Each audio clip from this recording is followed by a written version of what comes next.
Welcome to our American English shadowing practice class. In this lesson, you are going to listen and repeat. You'll listen to my American English accent and you'll repeat. So you'll learn the pronunciation, you'll learn the vocabulary, you'll learn all the connected speech as well to help you improve your listening skills and, of course, your speaking skills so you sound fluent and natural. So let me ask you a question. In these pictures, what are they doing? What is this woman doing? What is this man doing? But what if you only had to use one expression for both of them to describe what they're doing? What would you say? Individually, we could say, she's putting on makeup. So the phrasal verb is to put on, which means apply. So before this class, I made sure to put on lipstick, to put on blush. She's putting on makeup. The present continuous is taking place now. And he's shaving. He's shaving. Now, collectively, remember, I said there could be one expression to describe what both of them are doing. You could also say, they're getting ready. They're getting ready. So this is the general expression to get ready, to get ready. Repeat after me. They're getting ready. There. Notice how unstressed that contraction is. Repeat after me. There. They're getting ready. And because it's in the present continuous, is an action taking place now. They're getting ready. So that describes all the activities you do, whether you're male or female. If you're an adult or a child, of course, the activities would be different. All the activities you do to prepare for whatever you have. Prepare for school, prepare for work, prepare for a meeting, prepare for a live lesson. They're getting ready. So let's say they're getting ready for a party. They're getting ready for a party. So that's the preposition you need. They're getting ready for, and then something specific. In this case, we can say a party. So let's look at some expressions we can learn for that context. So maybe you can ask someone, if you're getting ready for a party, you can ask someone, what are you wearing tonight? What are you wearing tonight? Notice that pronunciation, water. So it just sounds like an not a strong R, water. And this T will become a soft D. Repeat after me, water. What are you? What are you? What are you wearing? What are you wearing? What are you wearing tonight? So this to, make sure you pronounce it as a soft tonight. What are you wearing tonight? And I'll say it fast at a natural pace, and you can repeat after me. What are you wearing tonight? So if you're getting ready for a party, why don't you ask this question? Imagine you're getting ready for a party. What are you wearing tonight? I'm wearing a pink dress. Exactly. Perfect. Present continuous. Fabrice, I'm wearing a suit. Repeat after me. A lot of students confuse this pronunciation. Suit. Oot. Don't look at the spelling. Listen to me. Close your eyes. Oot. Suit. Excellent job, everyone. Now, maybe you can ask someone, are you getting dressed up? Are you getting dressed up? Now, notice here, I have a slight rising intonation at the end of the question because it's a yes, no question. Because of that, you can do a rising intonation. Now, are you, because again, it's the present continuous. So that's why we have are. The question is in the present continuous. So what's the verb if you had to isolate it? The verb is get. Now, dressed is always in the ed form. So the phrasal verb is dressed up, but it's in the third form because the main verb is get. So to get dressed up. to get dressed up. Right now, I'm not dressed up. I'm dressed, which means I'm wearing clothes, but I'm not dressed up. What does it mean to get dressed up? Well, this is an example of getting dressed up. I'm wearing a tuxedo. That is definitely dressed up. I've chosen a fancy dress. That could be dressed up as well. So, are you getting dressed up? Are you getting dressed up? And then you can answer, yes, I am. And then you can tell them what you're wearing. Yeah, I am. I'm wearing a tuxedo. Yeah, I am. I've chosen a fancy dress. Or no, I'm not. I'm wearing pajamas. That would definitely not be dressed up. Okay, so dressed up is when you wear more formal clothes than normal. So this is what I normally wear for a YouTube lesson.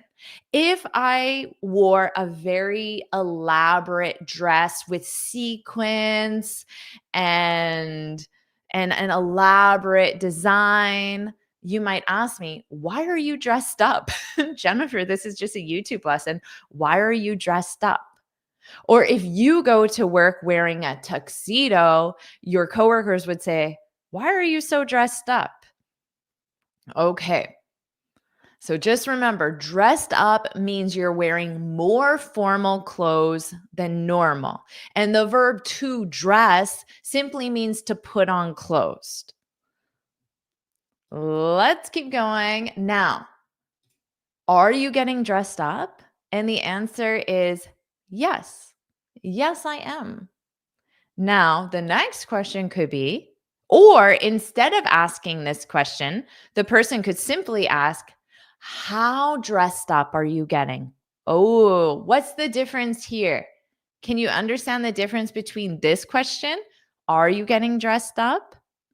And this question, how dressed up are you getting? What does this question mean?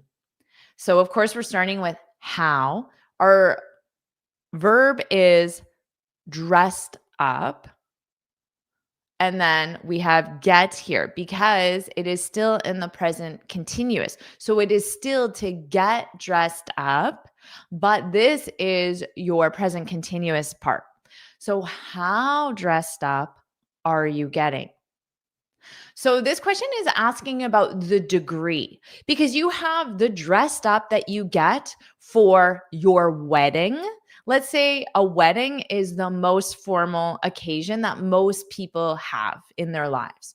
Wedding, anniversary, graduation, a regular birthday, not a special birthday, just a regular birthday, turning 24 or 37, a regular birthday, not 30, 40, 50, the special birthdays. So the degree to which you're getting dressed up. So tuxedo would be at the very top, and then suit would be in the middle, dress shirt would be on the lower end, for example. And then for a woman, it would be different. Okay. So the degree. So to answer, you could say, I'm getting really dressed up. I'm getting somewhat dressed up. I'm not getting very dressed up. I'm keeping it casual. So those are the ways you can answer. And yes, dress up is a verb. It's a phrasal verb because you have the verb dress and then you have the preposition up. So to dress up, to dress up. Yeah, exactly, Marta. Teacher Jennifer, how dressed up are you getting? I'm getting really dressed up. I'm buying a new dress. I'm going to get my hair professionally done, for example. Okay, or maybe you're getting ready for this party, you're looking in your closet and you say to your friend, your roommate, your spouse, or you text someone, I have nothing to wear tonight. I have nothing to wear tonight. I have nothing to wear tonight. Now, this is a dramatic way of saying, I don't like any of my clothes. Because, of course, when you look in the closet, there are clothes. You have shirts, pants, dresses. But if you say, I have nothing to wear tonight, you're expressing your dissatisfaction with all your choices available. Just like you could say, if you're looking for a movie on Netflix, you could say, there's nothing to watch. Of course, there are shows to watch, but you're saying there's nothing interesting to me. There's nothing that appeals to me. I don't like any of the options. So that's what this expression means. So you can wear it. It's commonly used with clothes, it's used with entertainment. There's nothing to do tonight. There's nothing on Netflix. There's nothing in the fridge. So we use this with food as well. There's nothing to eat. And of course, there's absolutely food in your fridge. You just don't like any of the options. So this is definitely a very native expression to use, and you can use it in many different situations. I have nothing to wear tonight. So you're going to say it with a little frustration, a little anger, or maybe a little sadness, some sort of negative emotion. Oh, I have nothing to wear tonight. I have nothing to wear tonight. I have nothing to wear tonight. Okay, exactly. Nothing to eat, nothing to wear, nothing to watch. Let's keep going. So you're getting ready for this party, and maybe your spouse says, honey, are you ready? And that can be for a male or female. Honey is gender neutral. You can use it for both. And are you ready? Or your friend asks you, hey, are you ready? Are you ready to go? And then you can say, I'll be ready in 15. I'll be ready in 15. I'll be ready in 15. So in 15, of course, this represents time. You don't have to say minutes. In casual speech, if it's obvious, you don't need to say it. Of course, 15 means 15 minutes. You can absolutely say in 15 minutes. You can add that, but you don't need to in this casual context. Even in a workplace situation, definitely you can tell your coworkers the meeting starts in 10, not at 10. Notice the difference. The meeting starts in 10. The meeting starts at 10. So at 10 means at 10 o'clock, of course. 10 o'clock a.m. because who has a meeting at 10 o'clock p.m., although it is possible. Or if you say the meeting starts in 10, it means 10 minutes from right now. So right now on my clock, it is 8:15. So in 10 is, of course, 8:25. So the meeting starts at 8:25. So at 10, in 10, very different. I'll be ready in 15. Exactly. I'll be ready in 5. I'll be ready in 5. I'll be ready in 15. And notice the use of the the future simple. I'll be ready. So I will be ready. Repeat after me. I'll be ready. All.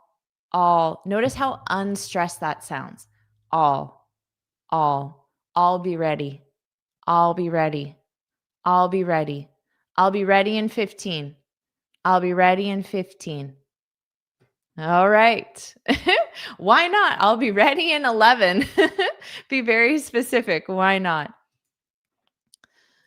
Now, if someone says, are you ready? Are you ready to go? Let's go. You can say, I just need 20 more minutes. I just need 20 more minutes. Now, you could say, I just need 20. I just need 20. You could add it there. I just need 20 more.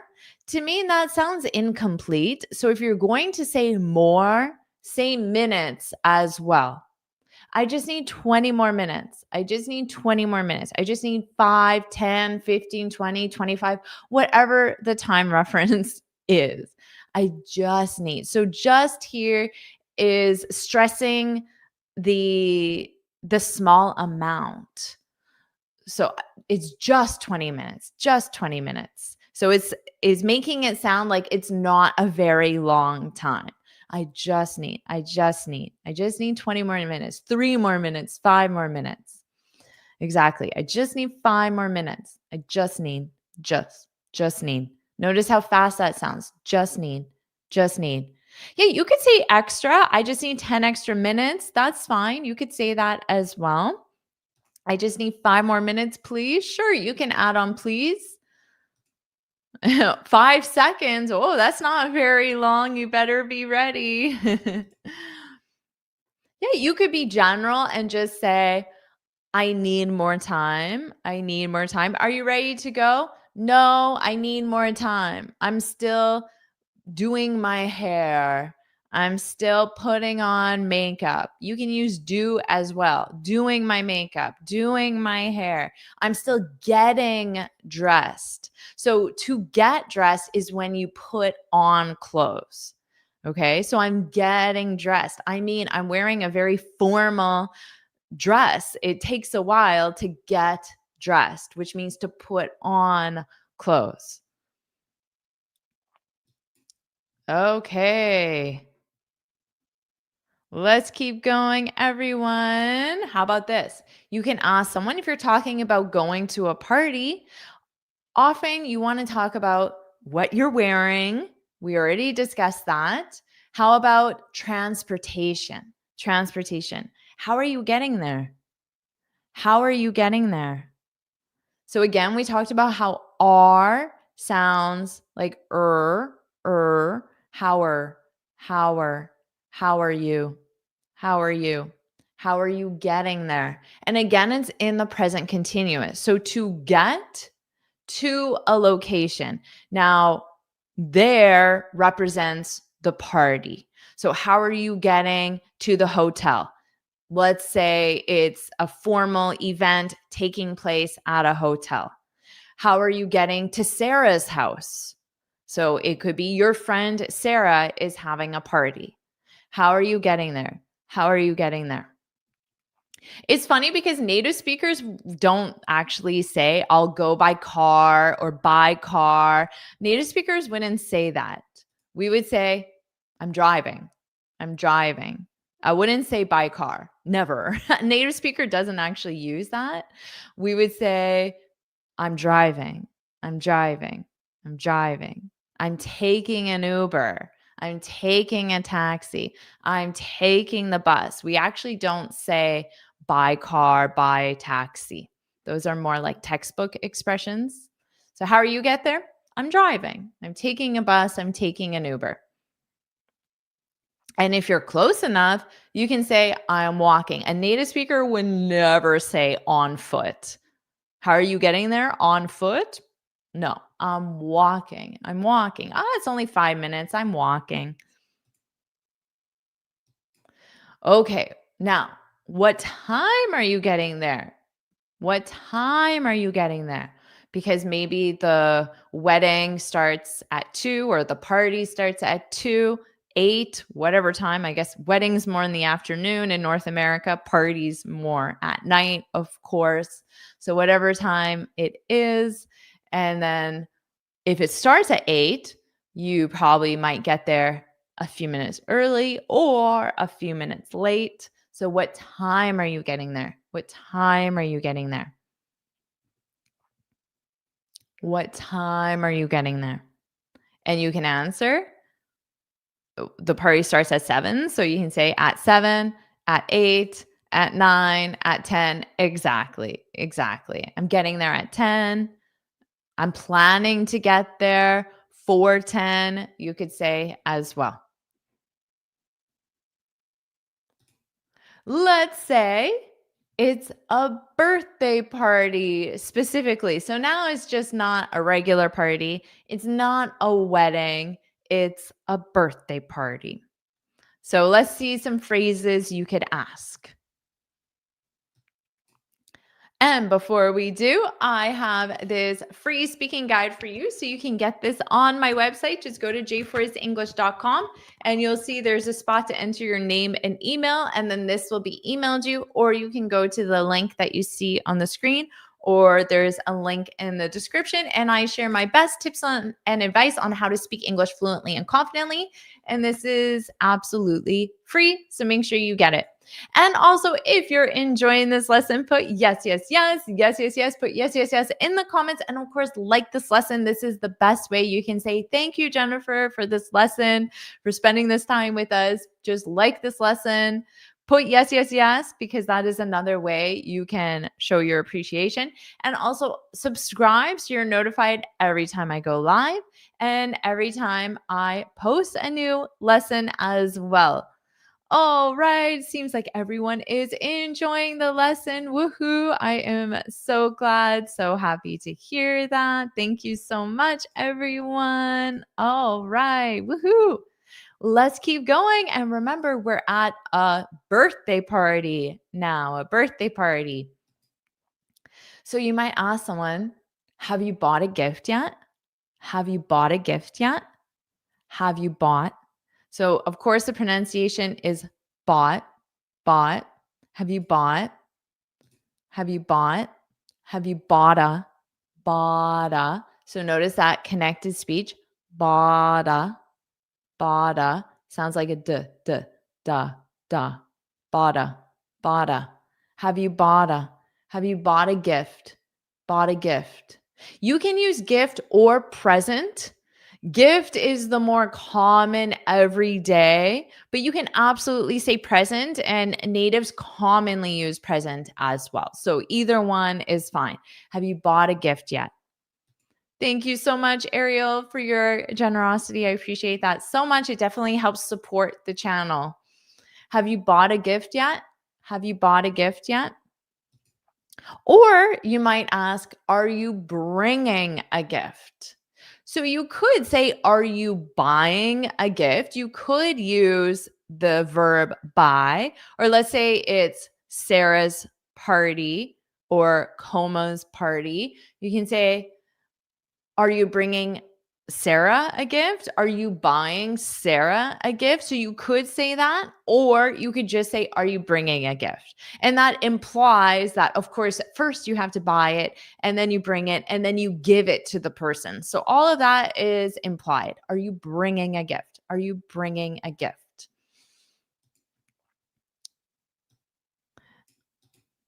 I'm bringing a gift. Exactly. Yes, I'm bringing a gift. Yes, I'm bringing a gift for sure. Great job. Ooh, what does this mean? Do you want to go in on a gift? This is a very common native expression. Do you want to go in on a gift? Do you want to go in on a gift? In on a. That's a little tricky for pronunciation. So let's review this. Do you wanna? So instead of want to, you can commonly pronounce those as wanna. It's not something that a native thinks about. I don't consciously think, oh, I'm going to pronounce this as wanna. It just happens naturally. It's just our tongue wants to be lazy. And it's easier to pronounce this as wanna. It's a lazy pronunciation, but native speakers, we just do it naturally. Do you wanna go in on a? In on a, in on a, in on a. Repeat after me. In on a. Do you wanna go in on a? Wanna go in on a. It's a lot of prepositions there. Wanna go in on a. Wanna go in on a. Do you wanna go in on a gift? Repeat that. Do you wanna go in on a gift? Do you wanna go in on a gift? So what does that mean? Merrick got it. Do you want to share the cost of a gift? Exactly. So if Merrick and I went in on a gift, it means we bring one gift, but we split the cost of that gift. Okay. So we contribute one gift, but it's from both of us.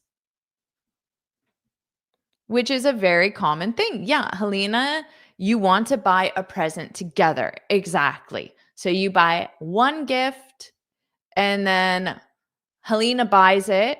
She tells me how much I owe her. And then both of our names are on the card. Here's Sarah. This is from Helena and Jennifer. And then there's one gift, and we shared the cost of it. Do you want to go in on a gift? In on a gift? In on a gift? All right. So that's a very natural thing that a native would say.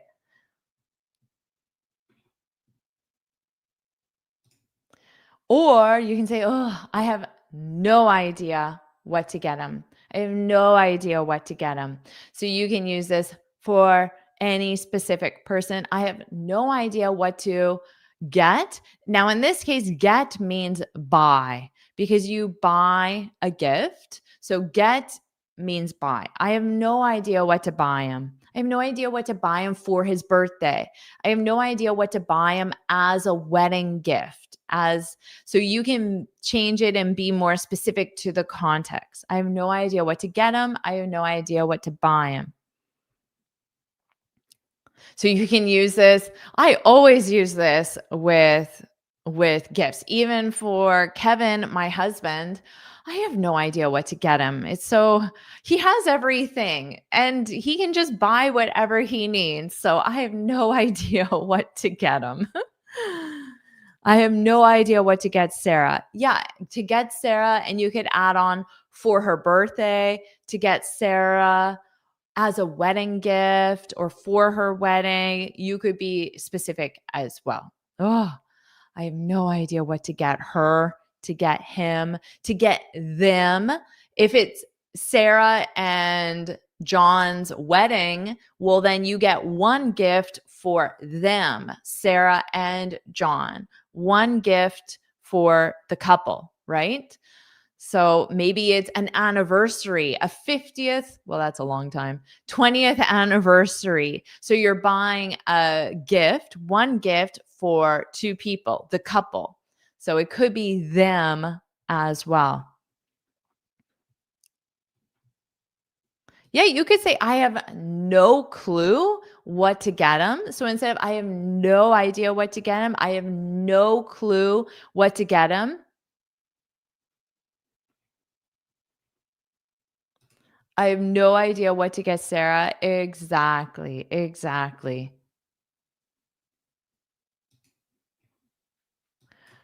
Or you could ask someone or ask Google, ask ChatGPT, do you have any gift ideas?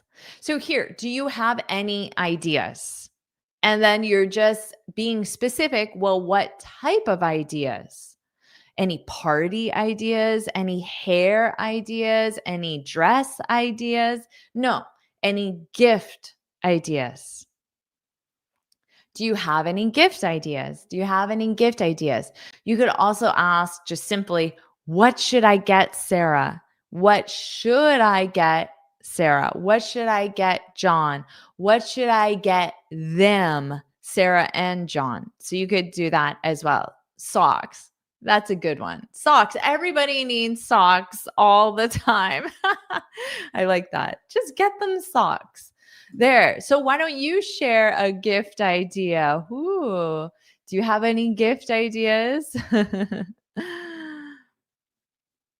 Yeah, you could ask, do you have any dress ideas? I don't know what to wear to this party. Do you have any dress ideas? Do you have any outfit ideas? Do you have any makeup ideas, hair ideas? You could absolutely change this to whatever you want. Amazon gift, like a gift card, Amazon gift card. That could be a good one. Pets, an iPhone. Oh, I want you to come to my party. You can get me an iPhone. A phone, exactly. Money. Who doesn't like cash? Just give them cash, money in an envelope. I'd like cash. Gift card, exactly, exactly. Yeah, what should I get my sister? I have no idea what to get my sister. Do you have any gift ideas? Scarf and gloves? Very nice. A cake? Love these ideas. Awesome ideas, everyone. Keep them coming. Keep them coming. Very nice. Or remember, this is for a birthday party. You could be going to your friend's birthday party, but the birthday party is not for your adult friend, it's for her child. Or maybe you're going to your nephew or nieces or just some child that you know. So you might say, "Oh, it's so hard shopping for." You shop for someone. In this case, the someone is a 12-year-old. So this could be your 12-year-old nephew, niece. It could be your best friend's child, a coworker's child, your boss's kid, whoever it is. But a 12-year-old, that's a noun. It represents the person. But you could say, it's so hard shopping for my husband, my sister. It's so hard shopping for a wedding, a birthday gift, an anniversary gift. So you can replace this with a person or a situation. Shopping for a wedding, shopping for Christmas, for example. Perfume, perfume. Exactly. Yeah, I have no idea shopping for a 12-year-old boy. Yeah, you might say, I have no idea what to get for a 12-year-old boy, or just say, it's so hard, it's difficult, it's challenging. So you can use something like that. Let's get him a toy or her a toy. Exactly. Shopping for a wedding. Exactly. Exactly. The best gift for a 12-year-old is a ball. Yeah, very nice. And you might be specific about what type of ball, because there's basketball, soccer ball, tennis ball. So you could, not required, but you could. Oh, thank you. Love my earrings. My husband bought these for me. See, buying for women is so easy because you can always buy jewelry. Men don't wear jewelry. That's why it's difficult shopping for men, in my opinion. I think women are a lot easier to shop for. You can always just give them a new pair of earrings, a necklace, a bracelet, PlayStation. Exactly. So much, so much. All right, a game. Exactly. All right, great ideas, everyone. Great ideas. How about this? I'm helping them set up before the party. Okay. So let's say them is whoever's party it is. The your friends, and it's their son's birthday party, for example. So the them is the husband and wife, and they're hosting the birthday party. I'm helping them set up before the party. So set up before the party. So set up, this is our phrasal verb. I'm helping them. That's an present continuous, but it's not that it's taking place now.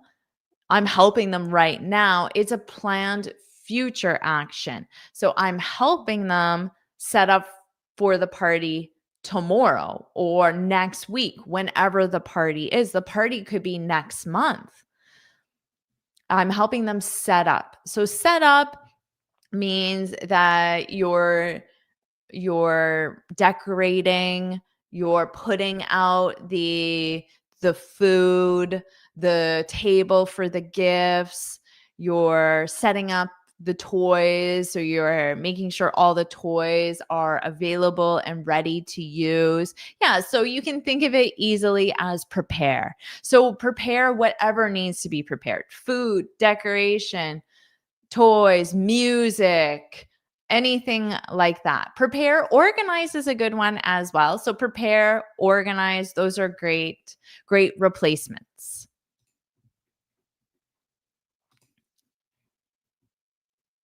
Exactly. I'm helping them set up before the party. Or you can say, I'm helping them clean up after the party. So of course you can clean up before the party because you want your house to look very clean, very tidy when guests arrive. But then the guests make a big mess and then everyone leaves and you're left with this big mess that you have to clean up. Notice how I'm using clean up and not just clean. You could absolutely say, I'm helping them clean after the party. You can say that for sure.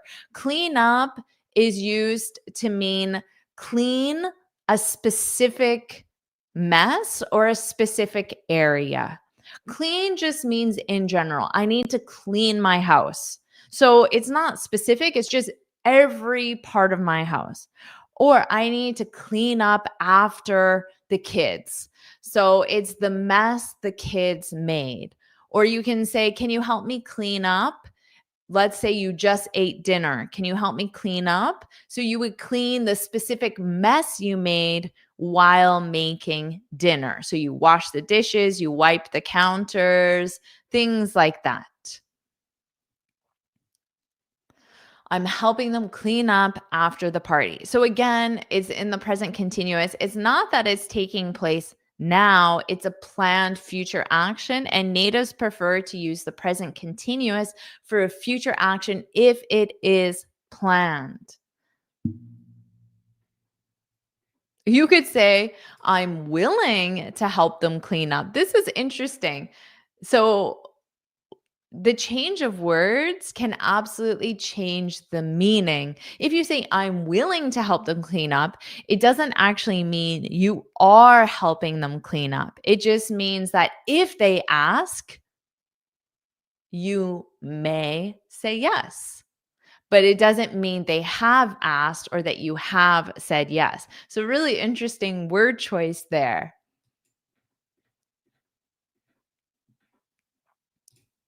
Yeah, you could say, I'm helping them prepare before the exam. Exactly. Exactly. You could say that. Very nice. I'm helping them clean up after the dinner. Exactly. Or simply, can you help me clean up, please? Honey, can you help me clean up? I say that every day. Honey, can you help me clean up? Now, let's move on. It looks like this maybe is just a dinner party, a casual dinner party. So let's say that's the event that you're going to. A casual dinner party. So you might get in, you walk in, or you go into the kitchen, or as the host is putting the food down because you're the guest. So let's assume you didn't make dinner, you are just there to eat dinner.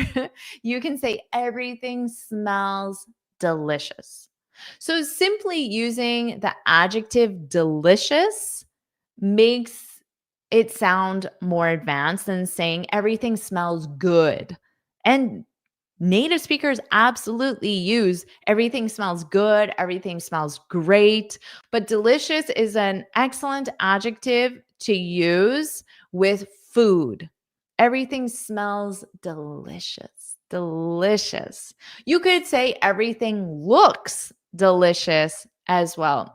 Everything smells delicious. Everything looks delicious. So you can say that when you walk in the door or when you first see the food. Now, a student just shared that example. So, because we have everything smells delicious, we can comment on the smell and we generally comment on the look. Yeah, you can comment on like the taste or the touch, but generally we don't.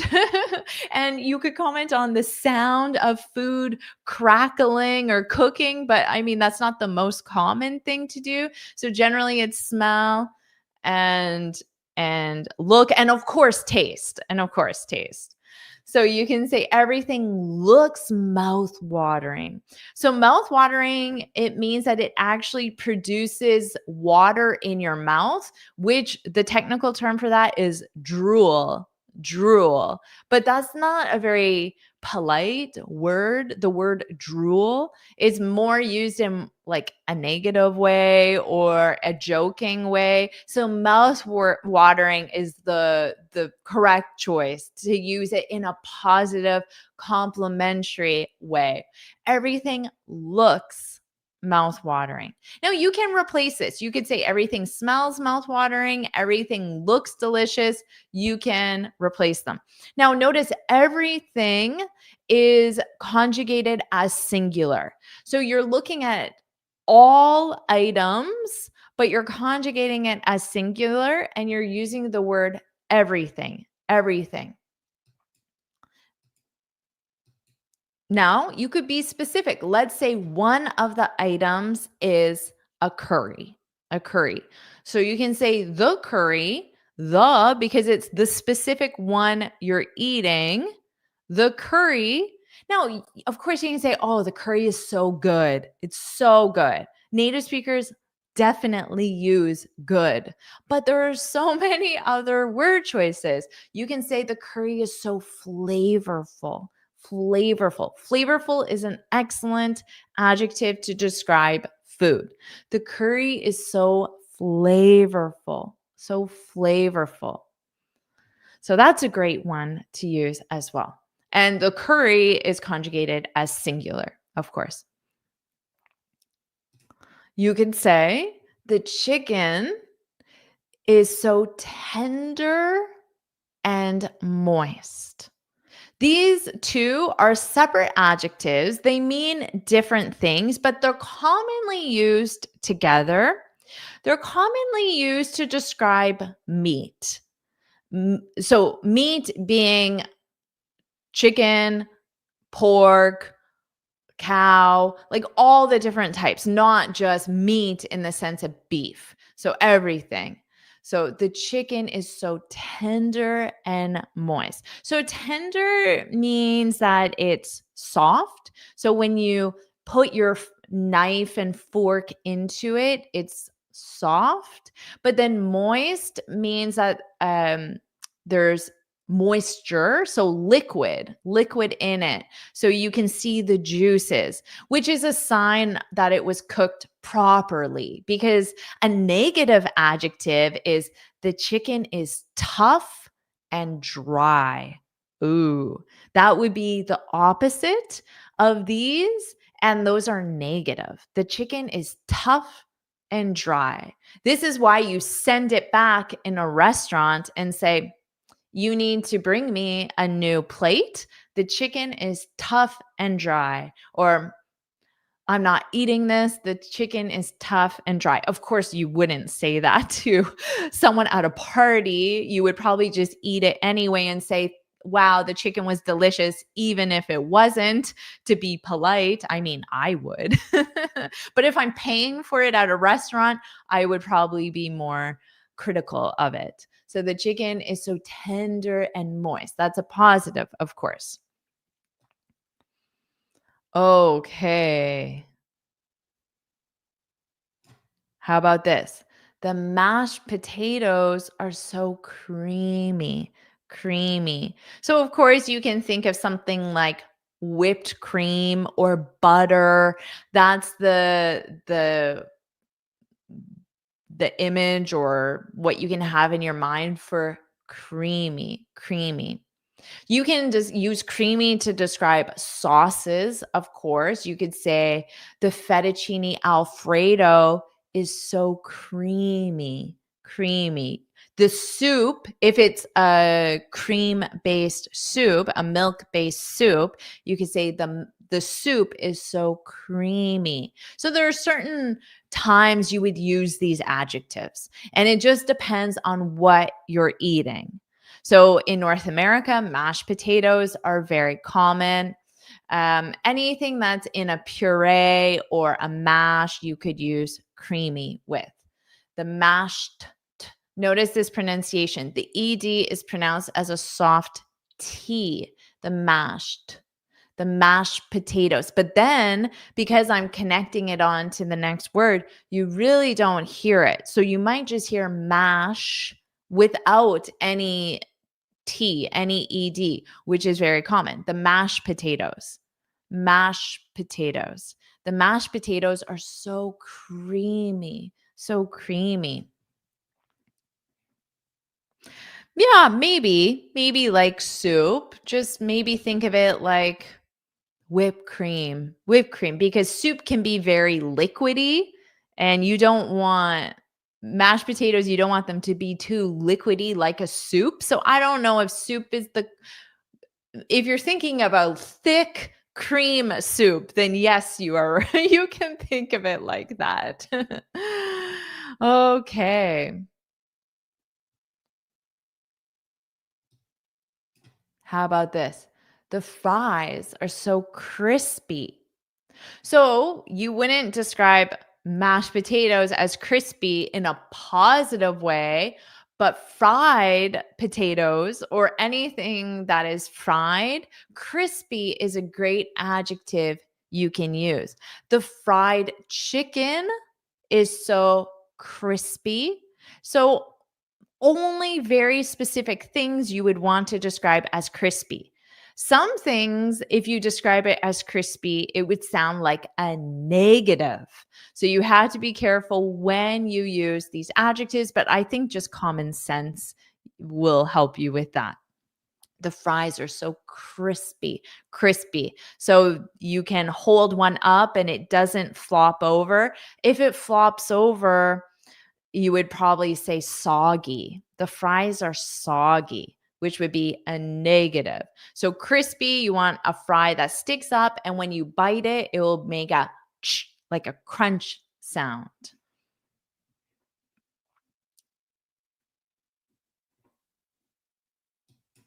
The cookies are so gooey. Oh, what does gooey mean? Gooey can sound negative. It can also sound positive. It just depends on the context. And honestly, this sentence could be considered negative depending on how you deliver it. If I say, oh, the cookies are so gooey, then that's not a positive thing. So gooey is when you divide the cookie and in the middle, because you can see it in the middle of the cookie. You can't see it really on the outside. Well, you can a little bit, but on the inside, it will be very soft, very soft. Now, if it is too soft, it might be undercooked, which is not a positive thing. But let's say it's a chocolate chip cookie and it's gooey. When you open it, the chocolate will be really melted and soft, and it might even make your fingers a little dirty from the chocolate because it's so soft. So it is a positive thing, but it could also be a negative thing depending on how you deliver it. And some people might not like that with their cookies. Some people might prefer their cookies harder. So it also is personal preference as well. Okay. Yeah, gooey and melty. Exactly. Exactly. Very nice. Yeah, some people love gooey cookies. It also depends on the type of cookie. If that cookie should be gooey or if that cookie should be a little more hard or crisp. It really depends. Yeah, you might say, "Ooh, these cookies are a little too gooey, too gooey. I think they need to be cooked longer." So you could say if you say too gooey, if you change so to too, then it becomes negative. Oh, the cookies are too gooey. That's a negative thing.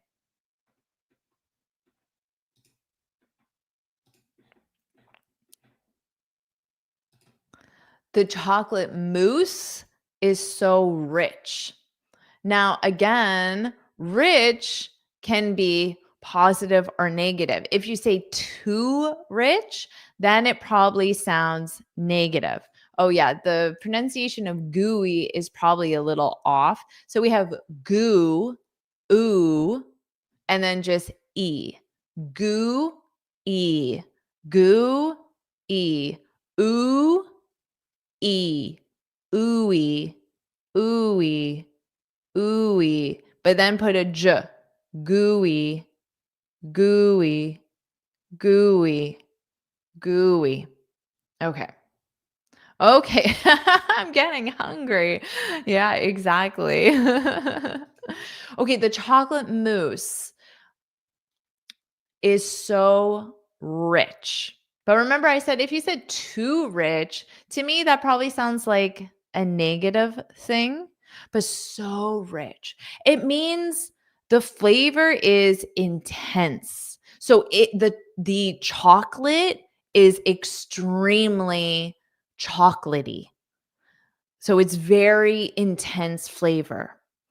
But if it's too rich, it means that it's so intense. There's so much chocolate.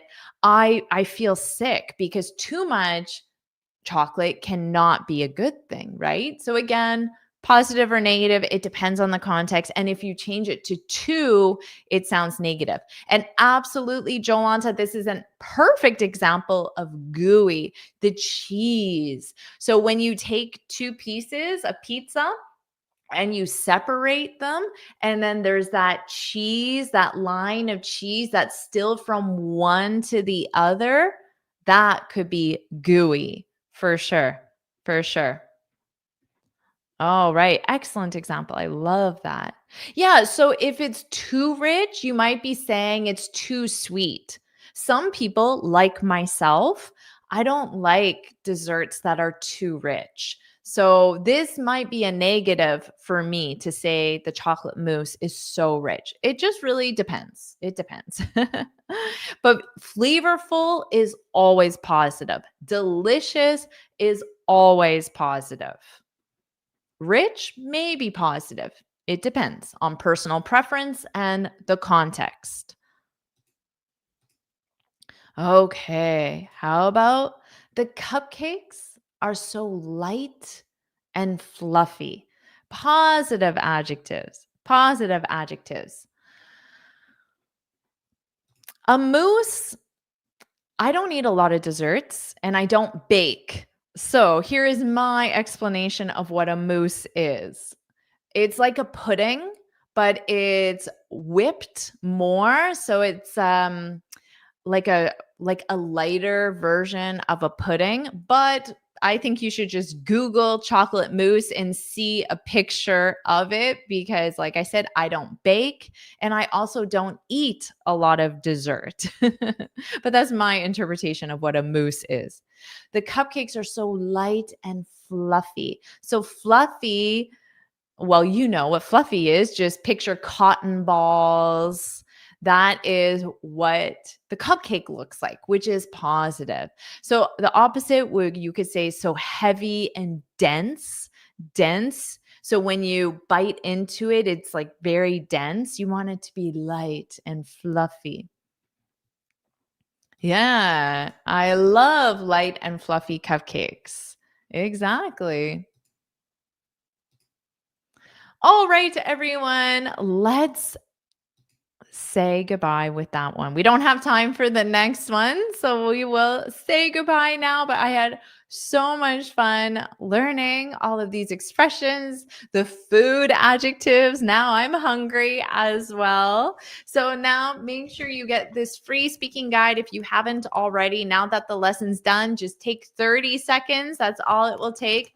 Go to my website, jforrestenglish.com, or you can click the link in the description and then you'll enter your name and email, and then this will be emailed to you. Make sure you check your junk spam folder because most likely it will go in there. And then you can download this, you can save it to the computer, or you can print it out like I did. Maybe you want to take notes, or maybe you just prefer reading like this. It's up to you. So make sure you get this. I share my best tips and advice in this book. And also, Put yes in the comments if you enjoyed this lesson. We have 2 minutes left, so if there are any questions, I will also try to answer them very quickly. But also, if you haven't already, make sure you like this lesson, subscribe so you're notified every time I post a new lesson as well. I'm so glad you enjoyed the lesson, and you rock, Manuel, because you're always here, you're always commenting, and you're always so positive. So definitely you rock. Thank you. You're very welcome, Angel. Woohoo. I'm so glad. Woohoo. Thank you, everyone. I'm so glad you enjoyed the lesson. I'm glad you thought it was a nice lesson.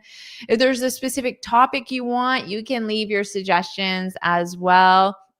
What is a cupcake? Just put it in Google Images. Certain things, if you want to understand it, it's just as soon as you see an image of it, you will say, oh, of course, that's a cupcake. So it's a tiny cake and it fits in the palm of your hand, but just put it in Google Images.